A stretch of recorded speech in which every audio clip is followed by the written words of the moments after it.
Baik, Assalamualaikum warahmatullahi wabarakatuh. Nama saya Muhammad Azmin Syamis bin Muhammad Asmawi. Hari ini saya akan membentangkan mengenai pertolongan cemas. Mesti ramai tertanya, pertolongan cemas ini bagaimana ataupun apa itu pertolongan cemas? Mari sama-sama kita saksikan. Baik, untuk pengenalan, saya memberitahu terlebih dahulu iaitu mengenai pertolongan cemas iaitu merujuk kepada latihan keselamatan air. Dan pertolongan cemas dalam kalangan masyarakat sangatlah penting untuk memastikan lebih ramai individu bersedia mengalami ataupun menghadapi situasi lemas. Secara tidak langsung akan menyelamatkan lebih ramai nyawa. Sebagai contoh, pertolongan cemas yang asas seperti CPR dan Heimlich Manoeuvre antara kemahiran yang penting diketahui oleh orang ramai. Hal ini dikatakan demikian kerana apabila seseorang itu dapat mengetahui pertolongan cemas yang asas, maknanya mereka dapat menolong orang lain pada masa yang akan datang. Maknanya asas dah boleh, maknanya lebih pada itu pun dia akan mudah tangkap ataupun lagi senang lah. Maknanya boleh menyelamatkan ramai lagi nyawa yang ada di persekitaran mereka. Jadi, sebagai contoh, saya ambil mangsa lemas. Jadi, untuk kita lihat mangsa lemas ni situasi dia macam mana. Yang pertama, dia menggapai tangan atau jerit meminta bantuan. Yang kedua, warna kulit dia mangsa telah berubah.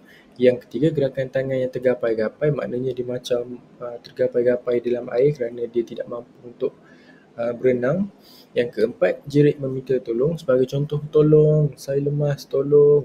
Dan yang terakhir mestilah mendapat gangguan pernafasan. Jadi, apabila kita pergi ke suatu tempat yang mempunyai air sama ada dalam atau tidak, apabila kita melihat ada seseorang itu menggapai tangan atau berjerit meminta bantuan, kita dapat klasifikasikan sebagai mangsa tersebut berada dalam keadaan yang lemas.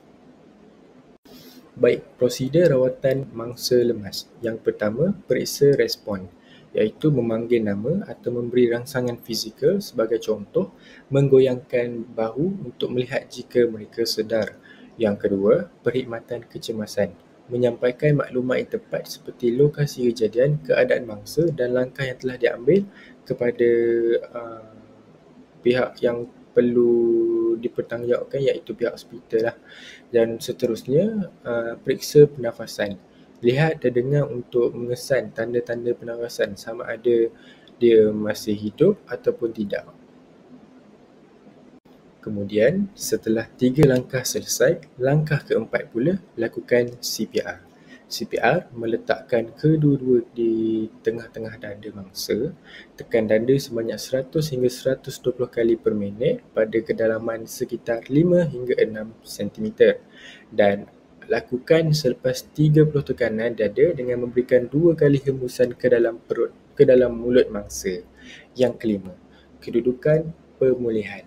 Mangsa kembali bernafas tapi masih tidak sedarkan diri. Letakkan mangsa dalam keadaan posisi pemulihan, di mana bermaksud letak mengiring ke kanan mangsa seperti sunnah yang diajar oleh Nabi. Macam kanan ni, pusing sini. Kemudian yang terakhir iaitu hantar hospital untuk mendapatkan rawatan yang lanjut berkaitan rawatan yang lebih pakar daripada pihak hospital sendiri. Secara kesimpulannya, rumusan pertolongan cemas bagi mangsa lemas menekankan kepentingan tindakan segera dan tepat untuk meningkatkan peluang mangsa bertahan hidup.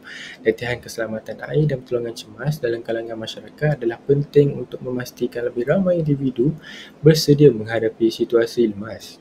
Sekaligus, ia dapat menyelamatkan lebih banyak nyawa dengan adanya kemahiran yang dipelajari. Mungkin kita bakal jadi hero kepada mereka yang memerlukan di saat tiada orang yang tahu untuk menolong. Baik, itu sahaja pembentangan daripada saya. Sekian, terima kasih. Hargai nyawa dan sayangi diri.